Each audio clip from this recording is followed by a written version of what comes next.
مساء الخير.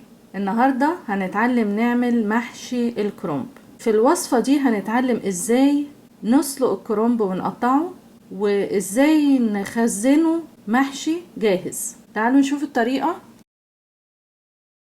دي تقريبا كرنباية متوسطة، وزنها تقريبا 2 كيلو الا ربع. ممكن نستخدم اصغر من كده او اكبر. الكرنبة دي اسمها كوريان كابج، ده اقرب نوع للكرنب المصري. كيلو طماطم طازة ضربتها في الخلاط وصفيتها، وشوربة اي نوع. الشوربة ديت شوربة خضار، طبعا مش هستخدم الكمية دي كلها. 3 كوبايات رز تقريبا نص كيلو. ده رز مصري اللي هو قصير الحب. الرز الطويل الحبة في الغالب ما بينفعش مع المحشي.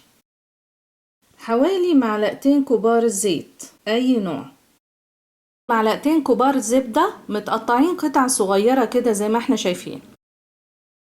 بصلة متوسطة متقطعة شرايح. كوباية بقدونس بعد ما قطعتها عايرتها بالكوباية.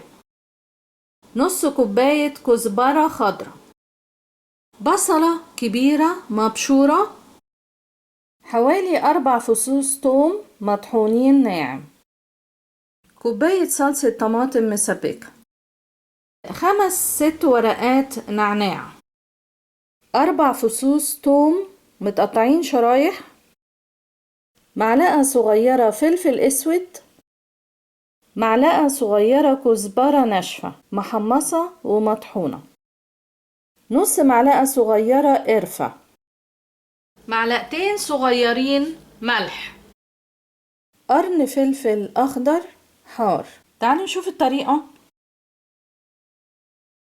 قبل ما ابتدي أسلق الكرنب أجهز الأول الخلطة. ليه هجهز الخلطة الأول؟ عشان عايزة أسيب الرز يتشرب من الخلطة اللي أنا هحطها. هحط كل المقادير: الثوم والكزبرة الناشفة والقرفة والفلفل الأسود والملح. انا عندي هنا الشوربة فيها شوية ملح، ففي الاخر بدوق الملح واشوف الخلطة محتاجة ملح ولا لا.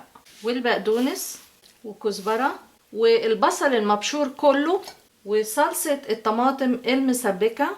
ليه بحط صلصة طماطم مسبكة؟ عشان تدي لون للحشو، لكن الطماطم الطازة بتخلي الحشو فاتح شوية حتى لو زودت كمية الطماطم. وبعد كده احط الطماطم، بس مش هحطها كلها، هسيب شوية هسوي بيهم في الاخر. وبعد كده اقلبه كويس قوي الاول، وبعدين اغسل دلوقتي الرز واحطه على الخليط ده. انا غسلت الرز وصفيته كويس، هحطه على الخليط على طول واقلبه كويس.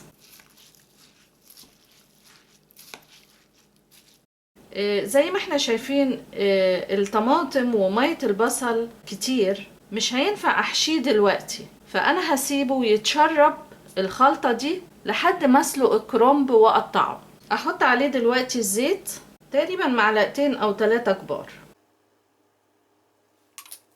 واسيبه دلوقتي ما اقلبهوش.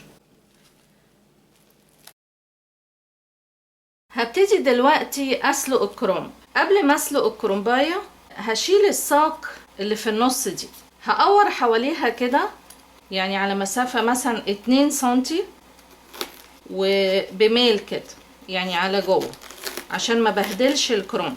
هو افضل بسكينة صغيرة.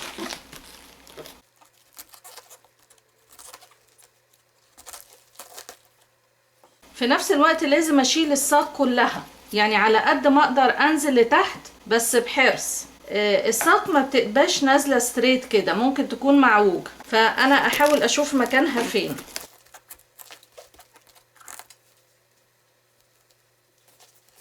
كده تقريبا انا طلعتها. هبتدي اقور حواليها كده خفيف بالشكل ده زي ما احنا شايفين. احيانا بتبقى الساق غويطه شويه، يعني هبقى شايفاها واحاول اشيلها على قد ما اقدر.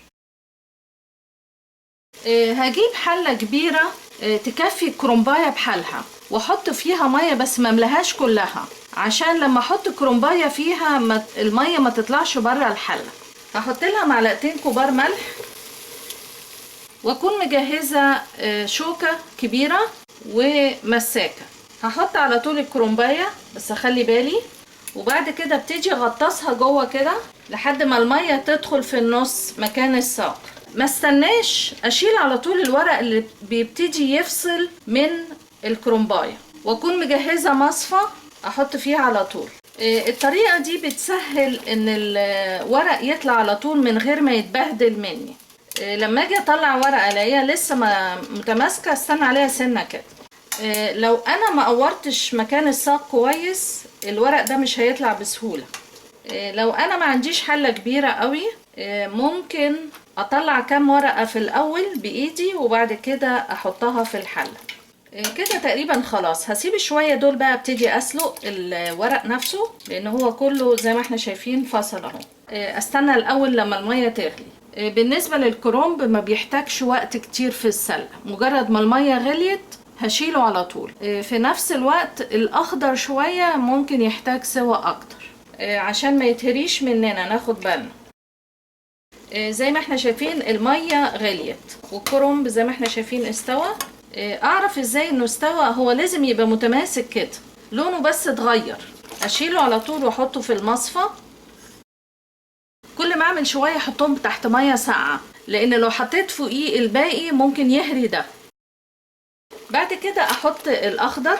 ممكن احط اكتر من ورقه مع بعض بس طبعا ما احطش كتير، يعني 4-5 كفايه. دي استنى عليها كده نص دقيقه بعد الغليان. هو كده كفايه. هبتدي دلوقتي اقطع الكرنب. هاخد واحده واحده، مثلا دي صغيره بالمقص اقسمها نصين واشيل الجزء ده. طبعا ده مرموهوش، ممكن اخلله او احطه في قاعده الحله نفسها. بالنسبه للكبيره شويه نفس الطريقه. طبعا عشان كبيره بقسمها بحيث انها تكفي 2 بالشكل ده.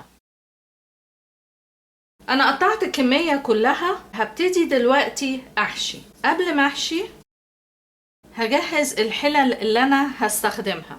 الكرنباية دي هحشيها واقسمها على مرتين، شوية هحطهم في الفريزر وشوية تانيين هسويهم النهاردة. قبل ما ابتدي احشي لازم احط حاجة في قاعدة الحلة، سواء اللي هفرزها او التانية. البصلة اللي انا قطعتها شرايح هقسمها على الحلتين،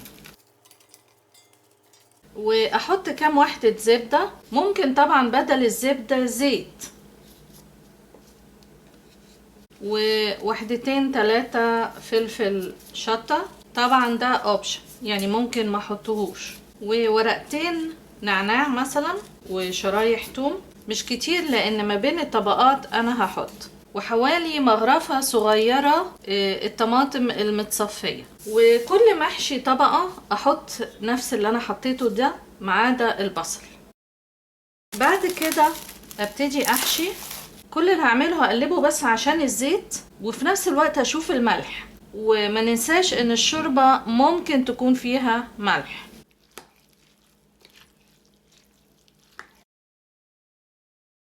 بعد كده ابتدي احشي. اخد شوية صغيرين كده وابتدي الف، بس مش هتنيه، هلفه جامد بس شوية بالطريقة دي.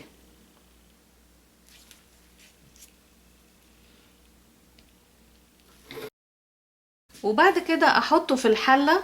ابتدي من الجناب كده والف دايرة وبعدين اعمل الدايرة اللي جوه. اما اجي احط التانية احاول احطها فوق اللي قبليها في الطرف كده، بحيث ان كل واحدة تسد فتحة اللي قبليها.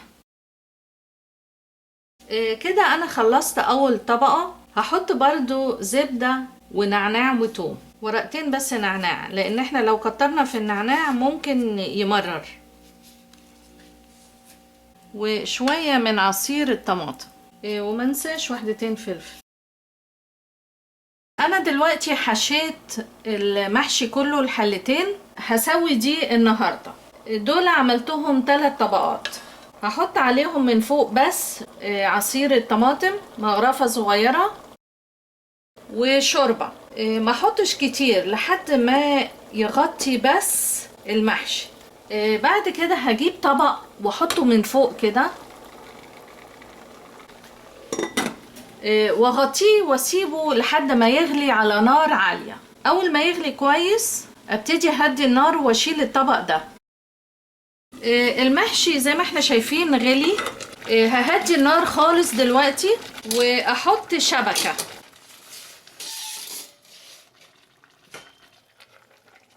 مش هشيل الطبق دلوقتي، هستنى شوية صغيرين، ولازم النار تبقى هادية قوي عشان ما يتحرقش من تحت. اشيل الطبق، اهز الحلة شوية كده، هغطيه دلوقتي واسيبه على الاقل تلت ساعة وبعدين ابص عليه.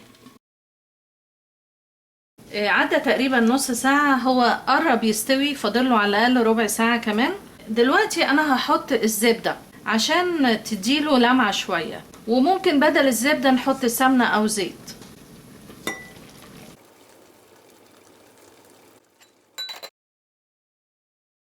وبالنسبة للحلة التانية هغطيها واشيلها في الفريزر. ممكن تقعد لحد اسبوعين او 3 اقصى حاجة. وازاي هنسويها هوريكم الطريقة دلوقتي. ازاي هسوي محشي انا مفرزاه قبل كده. الحلة دي محشي مفرز، ده حشيته من حوالي اسبوعين وهو متفرز خالص. ما ينفعش احطه على النار كده على طول، وما ينفعش في نفس الوقت اسيبه يبرد، الرز نفسه بيبوش. فكل اللي بعمله ان انا بجيب حلة اكبر منها شوية واحط لها مية واحطها على النار واغطي الحلة واسيب المية دي تغلي لحد ما افتح على الحلة دي الاقي المحشي طري. مش مهم المدة تقعد قد ايه، اول ما الاقيه طري كله طبعا هشيل الحلة دي خالص واحطه على النار واحط له الشوربة او المية اللي انا هسوي بيها، واول ما تغلي اهدي النار زي ما بعمل المحشي العادي. دي طريقة تسويتها. دي انا هرجعها الفريزر دلوقتي. زي ما احنا شايفين المحشي استوى، خد تقريبا ساعة الا ربع على النار. بعرف ازاي ان هو استوى، ممكن اطلع واحدة وادوقها. لو حسيت ان الرز استوى اطفي عليه، ما استواش اسيبه كمان شوية. زي ما احنا شايفين الطريقة بسيطة وسهلة وسريعة. حاولوا جربوها وان شاء الله تعجبكم. اشكركم جدا والى اللقاء.